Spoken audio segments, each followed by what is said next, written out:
enemy team, the peel from Mithy on Braum, obviously was the main factor for me to get through that early game. And that's what the Fisher said on the analyst desk too, and I want to echo that statement. You may want to ban Braum if you are ROCCAT. Let's see if ROCCAT agree.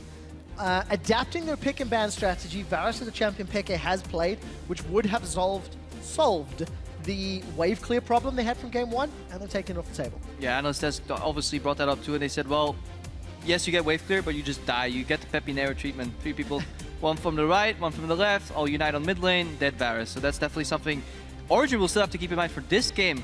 That is the approach that that ROCCAT took yesterday, and it led them to a pretty swift sweep in the series. So definitely want to keep an eye on that. And again, a ban on Azir from Origen. This is going to be a problem for Peke if his pool can get tested further. Fizz is off. Yasuo is the last one that was unavailable from the side of Origen. And of course, Gankplank, which was first picked. Yeah, Gankplank is left open. Good point there. And obviously, Steve's going to immediately pick it up. And that's what we expected coming into this series, just a top priority on that Gankplank. Now, has Soaz found a counter to this pick? Because obviously, when you master Gankplank, you always knows what is good against you. To see if Origen can solve that. For now, they're probably going to hide as much information as they can. They're hovering a Shen pick. Shen is a flex, so you can leave it up until the 5th rotation to hide potential 2 picks. Since Azir is out, the counterpart in, say, Azir Viktor double tier 1 mid laners picked up by Origen. Fizz is out too, so this is very comfortable position for xPeke to be in. Well, 2 times that Origen faced Gankplank in the finals. Soaz ran Olaf the first time with Sivir, and he ran Fizz the next time. Did manage to pick up a victory with Fizz, and Fizz is in fact banned away. Sivir is still available as far as picks and bans are concerned. Quite low down in terms of priority for both of these teams. I like what ROCCAT did on their second rotation though. The Gragas early pickup with at least out of the picture gets you a really good jungler in the early game that scales well into the late game. We always talk about how Gragas is one of the best scaling junglers towards the late game scenarios, offers everything you need, tankiness, engage, and disengage.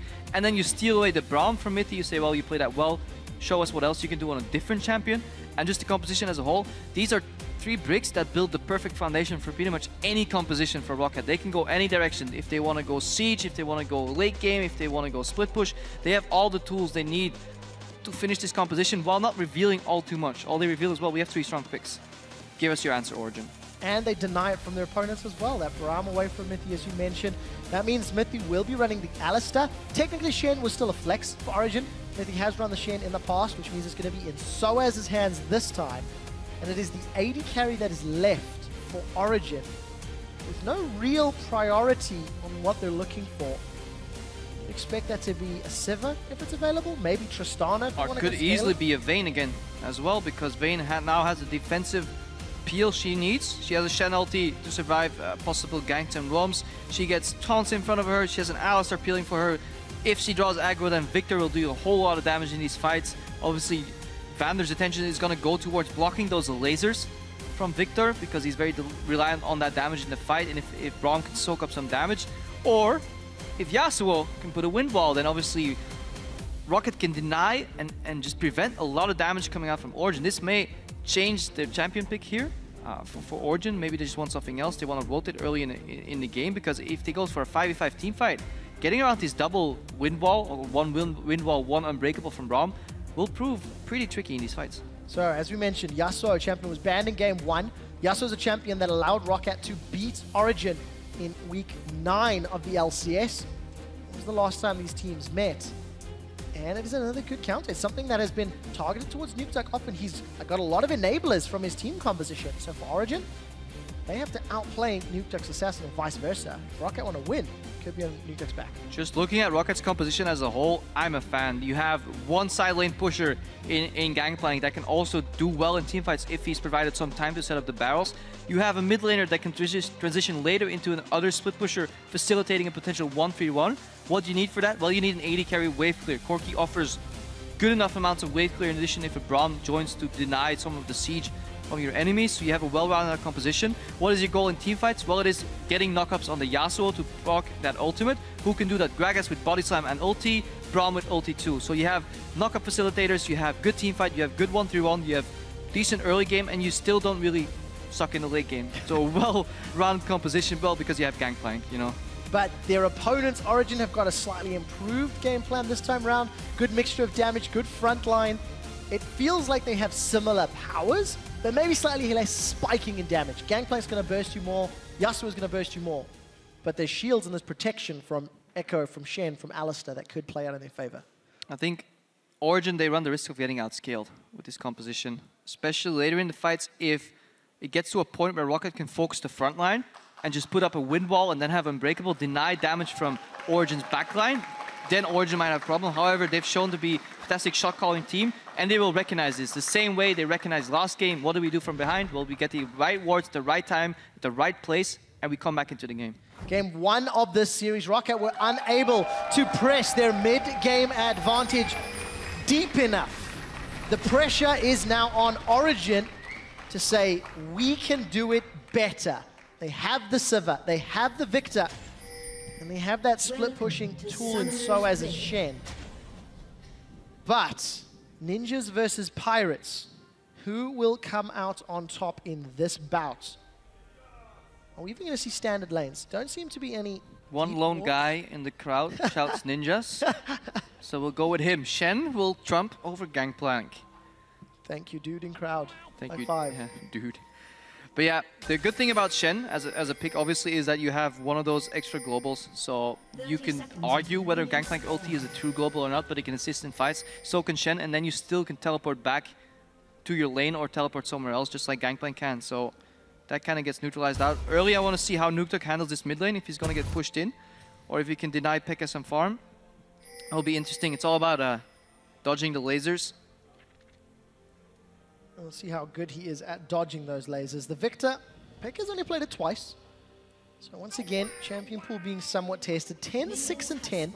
Not the most impressive stat line from Pekka, but as a team, despite all the whispers of Pekka, the team's not built around him carrying. It is around amazing, facilitating the best lane. And we've seen Soaz carry, we've seen Niels carry, we've seen amazing carry. If you look at that Grom setup, every time I see these barrels, we have the 2v2. Mithy face checking though in Braum passive. Oh, that's going to be rough. Mithy, we just praised you at the end of the previous game. It's chunked out 50% on a face check, and the lanes have swapped. It's Australia lane. Swapped, so ROCCAT predict a lane swap from Origen here. They read that beautifully. Find themselves in the top lane. They all start on the same side, but their bottom side is still available right for the taking, so don't get punished in the jungle at all. Teams play with enough information here. I think overall we see a pretty standard gameplay. However, Mithy gets pushed in early, soaks up some damage, but Alistar later on with some extra healing can obviously sustain through most of these lanes. He has opted to go Relic Shield over Coin. A lot of Alistar just like actually just playing Coin and just get more mana, which results in more healing. Sounds simple enough. Good zone though from Vander here, and MrRallez really punishing that experience advantage they have. Mithy and Niels are still looking for that creep. That creep right there should give them a level 2 if they haven't been zoned off any experience, but they're already 50% on both. Good early start from ROCCAT. And it's important to note, if MrRallez and Vander can keep up that pressure, the 2v2 could dictate a long portion of this game. Niels eats a Winter's Bite, and 200 hit points. We did see Mithy has scaled that Triumphant Roar, so he's going to slowly give Niels some HP back. Yes, he's going to give HP back, but he loses the pressure. The big power spike used to be from Alistar level 2 that you can threaten Q flash into knockback into tower for lanes that are pushing on you, especially melee supports. If you skill heal seconds, obviously you delay that into level 3, at which point ROCCAT can just simply push in and bounce the wave and deny you in the lane. So ROCCAT have complete control of the top lane. They look to have complete control of the mid lane because Nukeduck is comfortably pushing in. He leaves himself always an escape minion that he can then dash through and escape the ganks. Jankos is going to find amazing here. So that allows Steve to push out aggressively on the bottom lane. We have 3 pushing lanes for ROCCAT. So a lot of options now for Jankos. With 3 pushing lanes, Jankos has to find the opportunity to get a lead. Whereas for Origen, if ROCCAT continue the pressure and do not have backup, amazing could punish. Good barrel mechanics from Steve, chaining the triple hit and punishing Soaz. It's not resulting in a CS lead, but this is what we talked about from Steve. He showed a proficiency for those barrels yesterday. All right, Amazing has to get a gank off. He was pressured and found in his jungle. We need to see if he can get creative and find a gank. If Steve dies here to a potential flank, that will be a big mistake. They spotted him in the jungle. This could be predictable. Well, he's setting up for a gank in the bot lane. You don't have to get creative if Steve is overextended. Time Winder comes out, and Amazing's not going to get that parallel convergence to connect, so no flash, and Steve literally just walks away. Yeah, 1v2 by Steve here, and a lot of time spent from Amazing because he had to path all the way to an empty jungle, didn't pick any camps, goes back to his Gromp right now. So you see, that was still alive, he took that down, now he has the base, he hit level 4 just now, Jankos is level 4, but he's counter jungling Amazing right now, and that's the benefit from having field pushing lanes, because you can comfortably move in. This is why ROCCAT keep pushing in the lane top 2, just add pressure on Niels, trying to get an experience and CS advantage. I want to find out how well these teams can handle those lanes. Origen, a little bit of pressure on Steve, but they're still on the defensive, and it looks like Jankos trying to find something, trying to find another opportunity, or in place for counter game. Yeah, he's just basically what we call shadowing lanes. Term I first heard used by Frost Current, so I'm going to give the credit there. You just hover around the lanes. Instead of going for the ganks, you just put yourself in a position where you either can counter gank or punish overcommit. Mithy goes in here, Braum shield should be able to block something if it gets used. Niels gets some extra mana, so good trade here for Origen.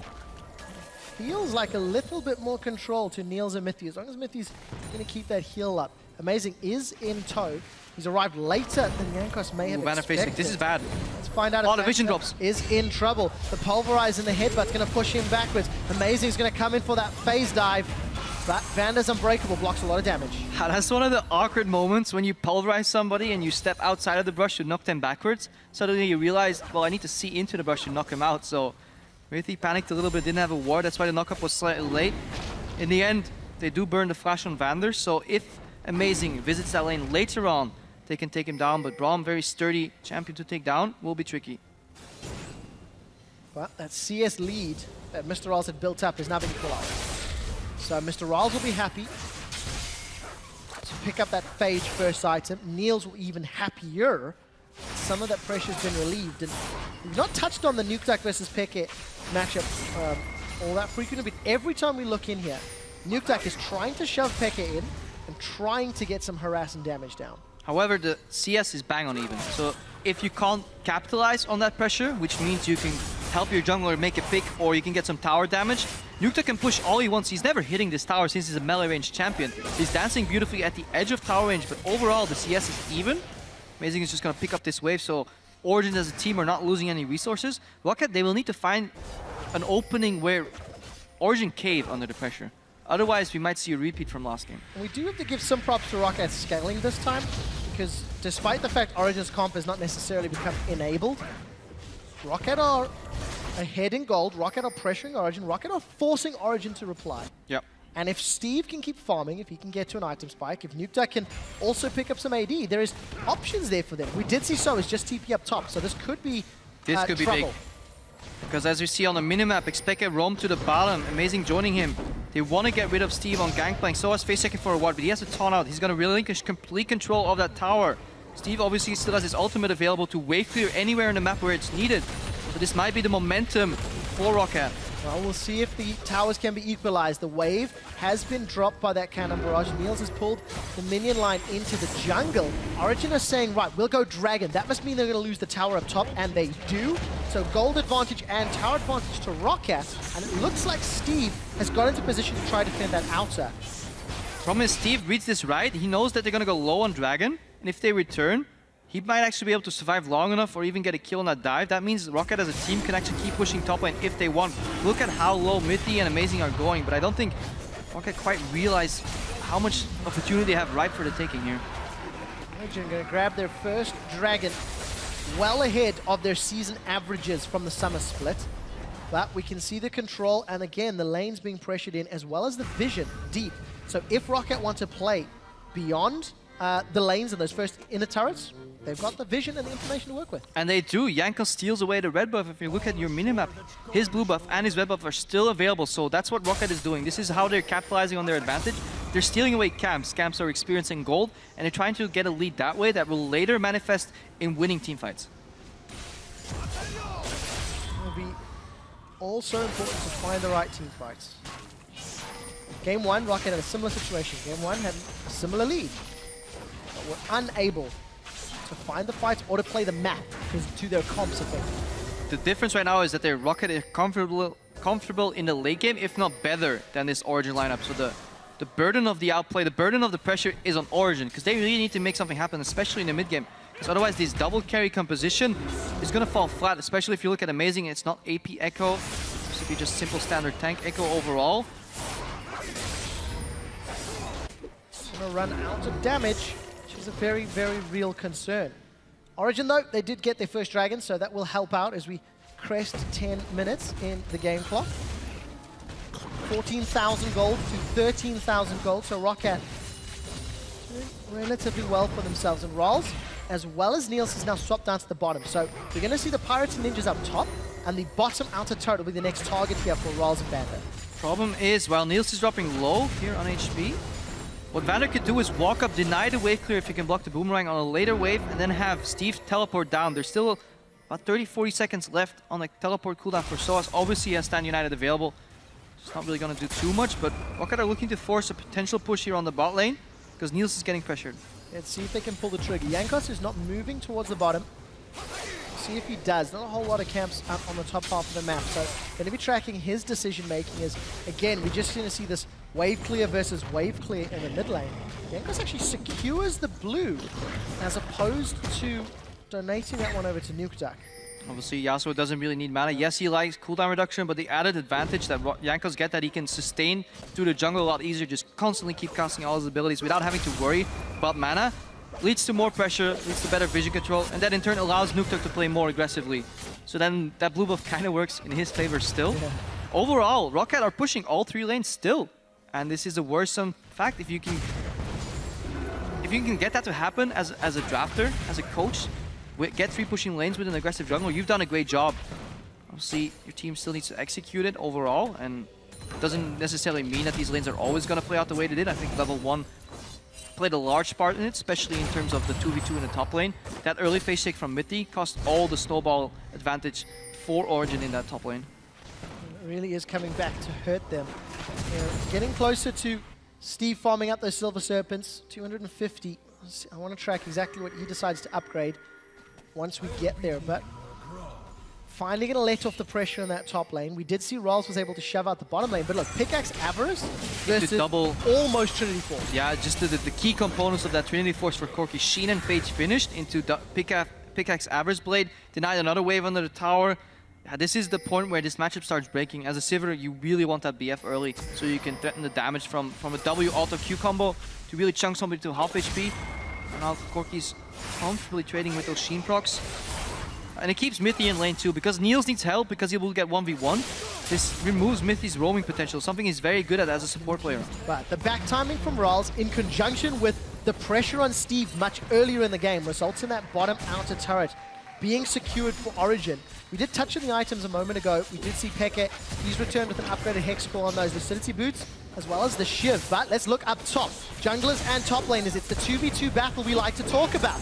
Defensive flash away from Soaz. Steve is going to get caught by that parallel convergent, but he eats an orange and it's okay. Stand United could get channeled. If Amazing wants to dive, they can. Soaz takes a turret shot. They've traded. The ninja kills the fat man and the pirate kills the ninja. Gonna back away. Jungler for top lane in a 1-for-1 trade. I do think Origen, no, ROCCAT must have gotten that first spot, because 400 gold lead for ROCCAT, even though the gold was even. That was very, very close, and overall, looks like Steve will be happy with this, because gold on Gankplank is exactly what you want. Yeah, definitely the case. Soaz was able to secure that first blood, despite eating the turret shot, just overestimating the distance of that dash. Viktor going in here for a knock-up. Peke, if he gets knocked up, he may be in trouble, but look how easy it is for Nukeduck to trade with that flow shield passive. Yeah, he gets his shield up, then dashes in. Viktor obviously is happy if his ulti can connect for multiple seconds, but it's going to be incredibly hard to keep that on. Such a very nimble champion on that Yasuo. With a minion wave to keep sweeping blade through over and over. It was banned last game. I mean, Origen said, nope, do not want it. Nukeduck played it and beat Origen in week 9. He played it in the tiebreaker against Giants and beat them then. He's definitely a champion he's competent with and comfortable with on this patch. Origen did get an early dragon, and not only does that steal a dragon away, it removes potential bait for ROCCAT on that dragon. They don't have to worry about 5 dragons later, because that's what ROCCAT excels at. Baiting people into your area. When you have a Gankplank defending, you can just throw out a barrel or a Glacial Fissure to prompt any knockup. Yasuo goes in, places Wind Ball later. baiting people is what ROCCAT wants to do to close out this game, because sieging is relatively hard for them. Because the only champion that's going to do it is Corki, and there's a good amount of wave clear for Origen to defend, and that's why ROCCAT just take out this dragon to even up that score, because Origen are by no means interested in even stopping this dragon. I think that's a big problem for ROCCAT, the inability to siege. Because as a team... Well, they can, but it'll devolve into kind of a dive. They'll put up the wind walls, deny some of the lasers. It's not necessarily inability, it's just tricky. They much more prefer... difficulty there. Yeah. They much more prefer to just bait people into the area, and Origen have proven to be just a smart team that rarely buys into these baits. I just feel that when it comes to something like that, ROCCAT excel more when they have a slightly more simple comp. But if they are able to find team fights and force Origen face check, that reduces a lot of the questions to hit skill shot. If yes, press R. I mean, looking closer at these sieges, how they play out later in the game, it's just a tricky matchup, because you have the threat from a Talon Flash, you have the threat from a Pulverize combination coming out where the Flash is involved. Here we see MrRallez dashing on Soaz. He's tanky, he should be able to survive, but just keep your eyes on Vander in the minimap. Nope, can't circle around. Still a tower there. But as I was saying, the threat from a Talon Flash and a Pulverize is what ROCCAT is worried about. However, they can poke with Corki and a couple of these barrels to then chunk Origen enough to just say, okay, you really don't want to engage at this point. I'm going to yield the tower. That's the way they want to go about their sieges later. But that's a slow process, and ROCCAT have shown when things go slow, they leave openings for Origen to just capitalize on. Origen are going to look for an opening up top, Krepo, as Steve is left alone under the turret. There goes ahead. The party. Pulverize. Parallel Convergence will stun Steve up in just a moment. No, he's going to run out. Eats an orange. Steve's trying to get away from 4. The Vorpal Blade connects. 150 hit points. A defensive flash. Amazing. Gets it with a Time Winder. But they had to invest everything and the kitchen sink. Towers under pressure from ROCCAT in the mid lane as the wave's going to hit top. ROCCAT making a tower out of this as well. Yeah, look at the top lane. Everybody is just saying, jump off this ship. Everybody go to the base, defend. They leave Niels to finish up that tower, so that'll be 1 tower for 1. Delayed though, in addition for an extra tower for a kill. So overall, 2 towers to 1 and a kill. I think ROCCAT is overall happy with this play. Steve did a phenomenal job stalling out. He still has teleport available to make a play. So as Lost Stand United also has teleport available, but ROCCAT opening up the map. But can they capitalize beyond these initial couple towers? That's where they failed last game. Well, that is the eternal question. If ROCCAT want to go to Worlds, the answer will have to be yes. The man that wants to answer yes with the best hair in the LCS is Nukeduck. He's looking for Niels. He's found Soaz, charging up the Steel Tempest. Needs another one. Has the Whirlwind, is going to connect, but he's only going to catch Soaz. Flash away from Niels. Soaz does not have Flash available. He will be going down, and it's Nukeduck that gets the kill. Some fancy footwork from Nukeduck. However, the complete opposite happens here for Origen as they take on the siege in the mid lane tower. Everything used from ROCCAT to make a single pick, and they lose a tower. So deja vu, but on the wrong side of things. Origen have to back out before they finished off, but they chunk it, and it's pretty much dead anyways. Tower 1 hit away from being secured. There's 1 kill now for Nukeduck. I was watching the itemization after that. He did buy a second pair of Mercury Treads, and then sold them, and picked himself up a phage. But I saw that, Nukeduck. I saw that. Tenacious. That definitely seems to be the case, as we see the Cannon Minion doing battle with Vander. And for ROCCAT, they maintain a lead in this game. They maintain control with a team comp that's going to scale with damage. And something I wanted to mention earlier, the Wind Wall and the Unbreakable Wall already have exceptional value in almost every comp. But when there's only 2 damage threats it becomes that rely on Death Ray and Boomerang for a lot of their range poke, the value gets even higher. So for Nukeduck and for Vander, they definitely have the tools to deal with the limited damage potential from Origen. If they get ahead, Origen can also just keep walking back, get these cooldowns down, and then turn the fight. That will be their approach still. Or at least have to be conscious of this double wall setup. That's why I like Braum Yasuo as a combination. Not only does the Braum ulti set up beautiful knockups, you just have 2 wind walls pretty much built into your composition. One that you can move, one static one. So very, very just fun composition to play. It leaves a lot of room for outplays. Find out whether or not ROCCAT can do them. Aegis of the Legion picked up for Jankos against the mixed magic damage from Viktor, Ekko, Soaz, Shen rather. And we see that Steve is continuing to farm up. I'm going to quickly take a look. 350 Silver Serpents. already upgraded fire at will. Nukeduck and Jankos are going to tag team up to try and take down Soaz. They're on the inner turret, and they've got the support of Vander as well. Gonna look for the dive. Nukeduck does not throw down that last breath. Instead, gonna allow Soaz to retreat. This should be enough for the tower, and it will be. And finally, the ROCCAT do what they couldn't do in game 1, which is after an initial tower lead, rotate to take a tier 2 tower early enough the game for it to have a mark. They finally find an opening. They have the potential to hold top tower. Something we haven't talked about too much is the fact that ROCCAT are very heavily spec'd into 80 damage. Yasuo and Gankplank are both attack damage based carries. Yes, Gankplank's barrels penetrate 60% of the armor. Corki has pretty much half the damage on Magic Pen, but it does allow Shen to itemize very efficiently into armor and health. That could be a problem later on for ROCCAT. So you obviously have to worry about mixed damage sources coming out of Origen. We do have to worry about that. Nukeduck will also be something to worry about.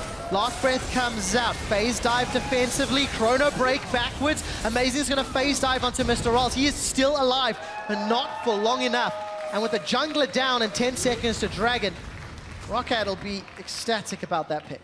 ROCCAT don't even have to rush this Dragon. They can just simply push out lanes immediately and then set up vision control.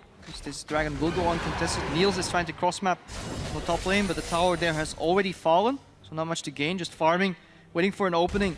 Peke had to go for a defensive build. Zone is Hourglass finished, so he's worried, so that again limits the damage potential from Origen. And it's not looking the greatest when you have a double carry composition and one of your carries is forced to itemize defensively. You will run low on damage in teamfights. This is a problem for Origen because it's 2 games in a row where we've had pretty big question marks about their pick and ban strategy.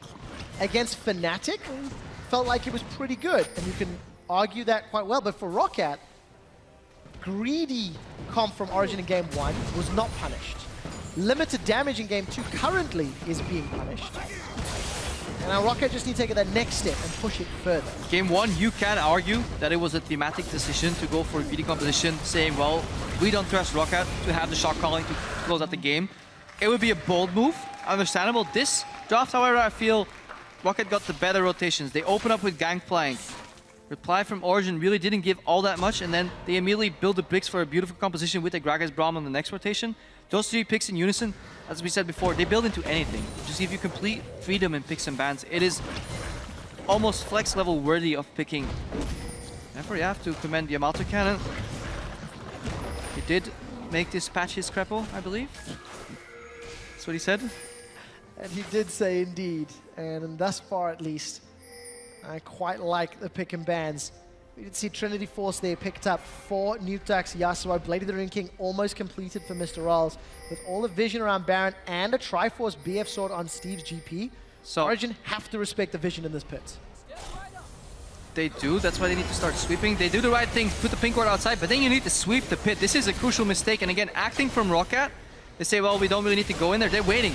They're not committing just yet because 7k, 6k. Now Steve is probably looking, when do I cast my ultimate? Yes, it's coming. Now ROCCAT collapse, and this could be a big punish. Origen are on the retreat. The Glacial Fissure comes down from Vander. There's multiple knockups. Amazing's trying to zone away MrRallez as Steve is throwing out the parlay for days. The barrel is down, then that's going to pop. Mithy's the first one down through the Unbreakable. Soaz and Niels are going to get chunked out as well. Soaz is in trouble. Flash for flash, I believe that was. ROCCAT get 2. Uncharacteristic mistake from Origen in terms of vision. The pink ward outside but not sweeping the inside of the pit correctly leaves them going home with 2 people down in a failed Baron attempt. Again, patience from ROCCAT. They didn't even give away the fact that they knew the Baron was going on. Look at the positions they were in earlier. This is actually a little later in the fight. Gankplank slows them down. Glacial Fissure comes in the peel. xPeke has laser. Yeah, hits a couple people. Then Nukeduck cancels the majority of it with his wind wall. Ultimate from xPeke doesn't really connect, and ROCCAT can just migrate top. They just ignore the Viktor in the bottom part of the game. Vander drops super low but doesn't end up dying. Yeah, a couple flashes blown here. ROCCAT overall in control of this game.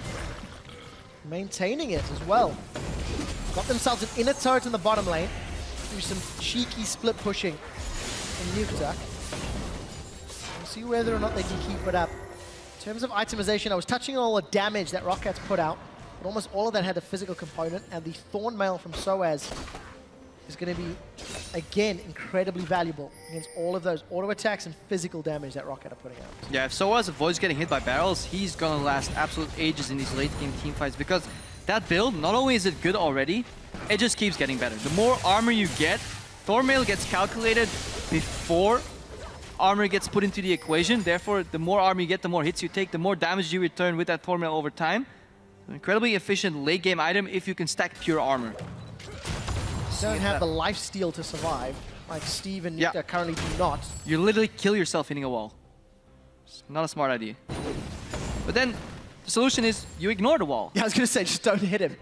Don't hit walls. It sounds very simple. There's not a lot of threat from Soaz with this tanky build. Yes, he can survive a long time, but with all of the damage ROCCAT have to play with, they may be able to ignore him, assuming he doesn't land those taunts. Shen talks a bigger ship than he sails. 2 carries on Origen, xPeke and Niels. They all have to carry these fights. So suddenly, only 2 items on Niels so far. Eye Edge and then the Phantom Dancer Light Static Shiv. And xPeke, he's delayed in his build because he went for Zhonya's Hourglass.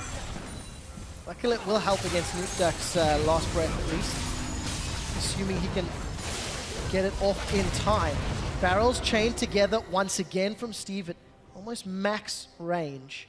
ROCCAT are trying to siege. We do see Nukeduck pushing down bottom, and we do see deep vision up top. So ROCCAT playing aggressively at 25 minutes, using the advantage they've accrued. So what we talked about earlier, that siege, yes, it can work. It'll take a while for Steve to chain these barrels because he has to get through Spell Shield too. ROCCATs will eventually wear them down, but that buys Origen enough time. Again, ROCCAT said, we're not going to do this, we're going to go for the 1-3-1. Send Steve top, Nukeduck to the bottom. Obviously, he doesn't have teleport, so they're going to peel him off back towards mid lane at least to help a potential Baron rush from Origen. That's all ROCCAT need to do. Don't give away the Baron. They just peek inside. Nope, nothing's going on. There's a pink card, but we don't even have the time to clean it. So you can see if you have the time to put 3 members to run to a Baron, face check it, but then be too scared to clean the pink ward, there's issues. I think is really obvious for Origen at this stage. Bigger question is how do they dig themselves out of this hole? Because Gankplank is going to continue to grow. Infinity Edge now completed as well. The core items are there. Nukeduck currently sitting on 1,600 gold. Already has that Cloak of Agility. So, you know, he's 1,300 away from finishing his Infinity Edge as well. Big, big, big spikes coming in for ROCCAT, and they're not equaled by Origen. Still waiting for the death cap from Peke. Most likely a Bloodthirster from Niels. And luckily there's not a lot of armor, so this actually does play into Niels' favor. Yes, there's a lot of damage on ROCCAT, but if he can avoid Gragas and Braum, it's a difficult task. It's a big if there. That's a big if. We went over this before. The 3 carries. I'm trying to be positive here, Krepo. Now, Origen's approach to this game right now is just going to sneak in wards left and right, anywhere we can. Just try and find out whether they're doing Baron. They're on purple side, so they can place wards over the pit every time, sneak one in. They might go for more scrying orbs or just get the upgraded scrying orbs, so when people are out of the pit, you can drop that mini ward in there. Just buy time. That's all you need to do. And then, yeah, wait for a mistake. Origen have shown that they're a patient team at times, and they're patient until they pull the trigger, and then they go all out. Yeah. And that could play in their favor. ROCCAT have shown weaknesses against this type of play. Very hesitant and then afraid to kind of push through in the end. So it could be it, but Dragon goes down, the crowd goes wild. 3 dragons for ROCCAT right now. The game is slowly coming to a halt. We'll find out if Origen can keep playing as safely as possible, because that Baron will be integral to breaking the wave clear that Origen have. They do have great wave clear with Time Winder, with the Death Ray, Boomerangs, the Ricochets. There's tools there. And yes, the Wind Wall and Unbreakable can deny it, but those 2 plus Baron, and that's it. Tickets. Towers will drop very easily for ROCCAT. They play aggressive enough. See from Nukeduck. ROCCAT playing well. This will be a hard set. That little kitten that you were talking about earlier, Nukeduck, is biting back in game 2 of this best of 5. I think I've learned in my life as well. Never underestimate the size of the kitten. They have some nasty claws when you least expect it, and they sit on your lap and they're just all nice and calm, and then suddenly they prove to you why you're more of a dog person in the end. Analyses aside, Origen are 4K down, and they're kind of stuck in a hole. Last game, they were comfortably down 4,000 gold because they had a better scaling. They had these really good split pushers, they had the Gankplank, they had the Vayne. Now Origen don't have the Gankplank because ROCCAT picked it up. And Steve, he's been doing well in this champion so far. 2 games in a row, it's first picked. Yesterday, Steve looked good against Giants. Soaz has chosen. He also has shoes. Thank you. 3 different champions to face Gankplank at this point. And the Shen, it's not offered a lot, but it was not picked to counter the Gankplank. The problem is, it was picked for some split push for some stand Uniteds. We've not seen a lot of that either.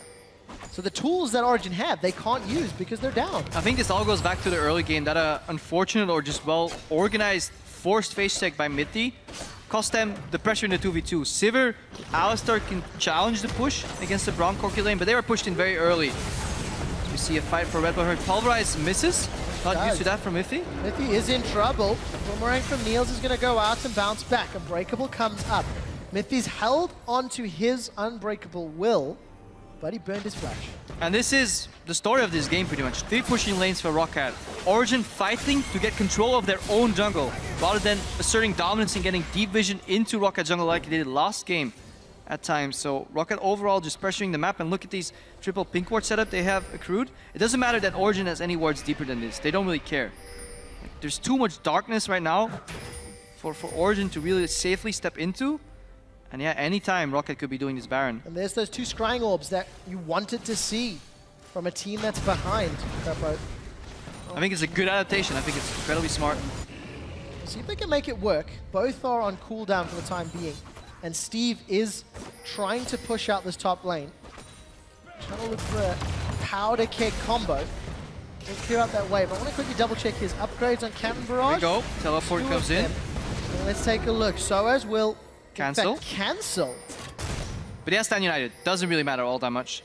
But overall, I like the adaptation from Origen. Instead of having 1 scrying orb every 2 minutes, they have now 1 every 1 minute. That means if they ever get access here, they can clear all these pink wards, reset the Baron, and even sneak it. They're starting it right now. They have a lot of damage though.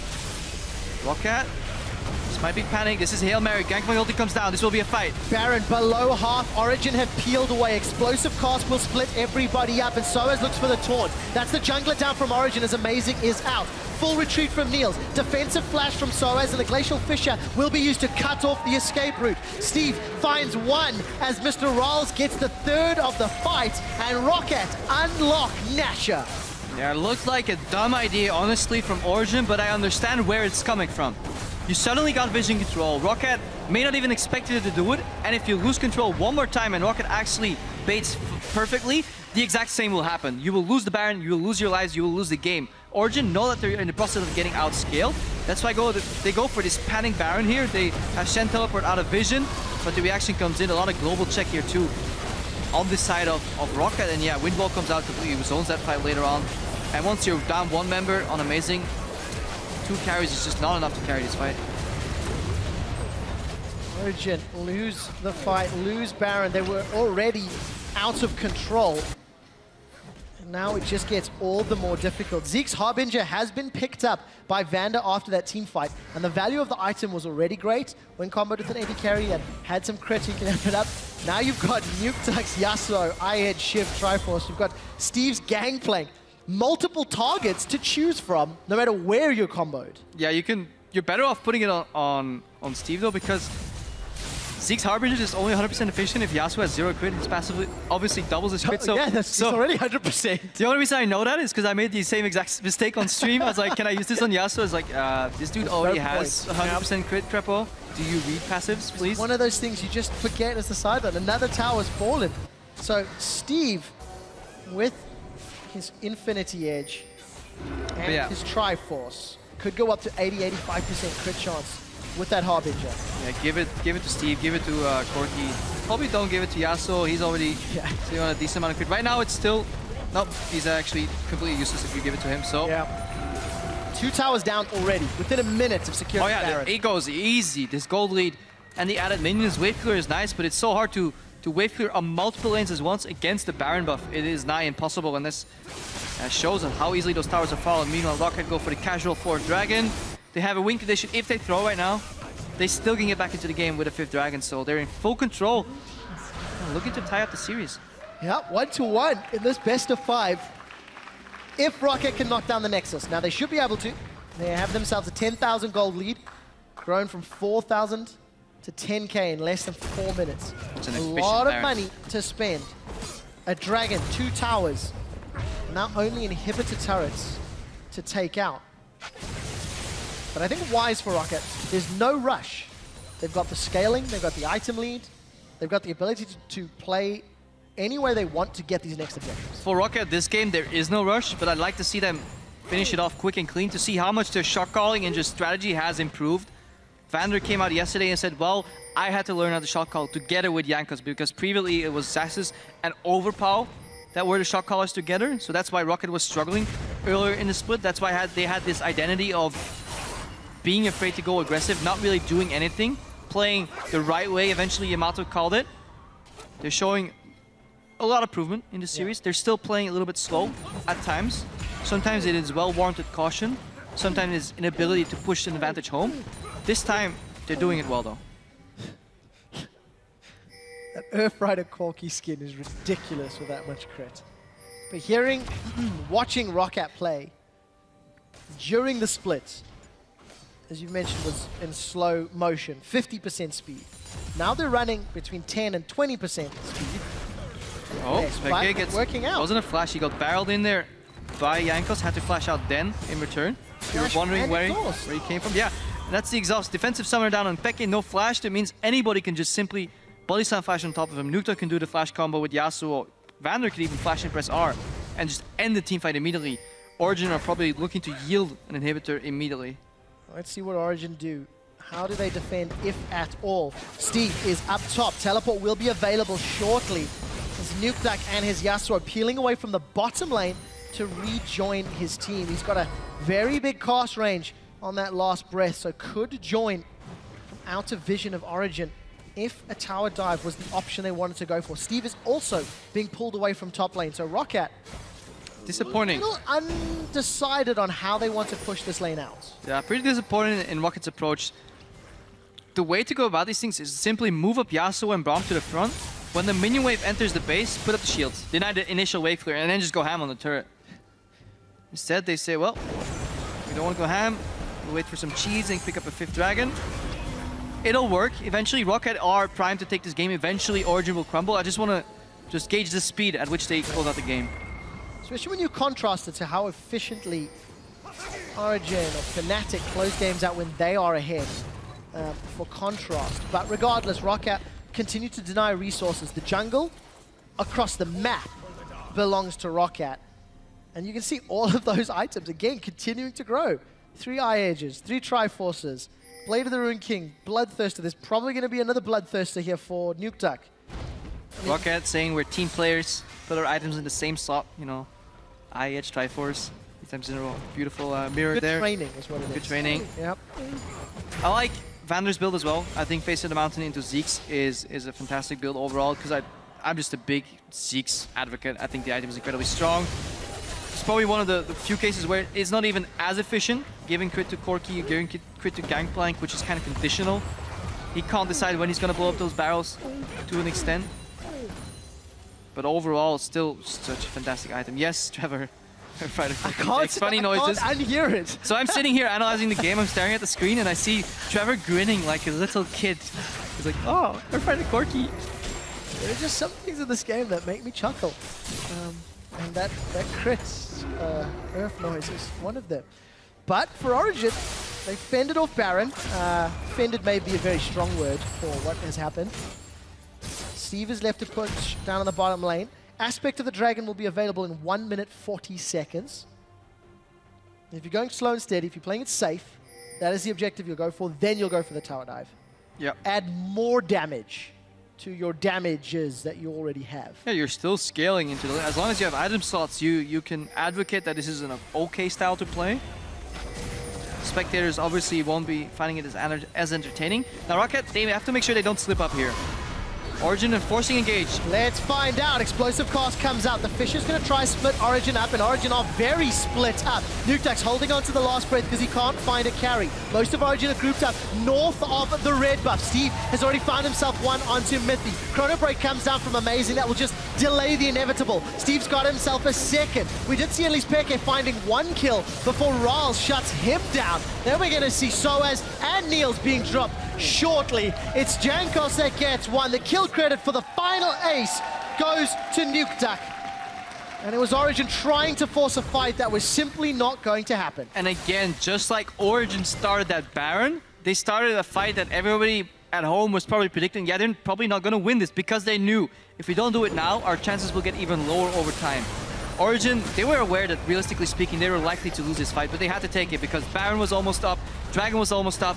Both these objectives on the map, it will be impossible for them to split up and contest them both at once. ROCCAT, they take the fight, they win the fight, and they're looking to close out the game. ROCCAT show they are the real deal and can play with the big boys. They take down Origen in Game 2 of this series. They will even it up at 1-1.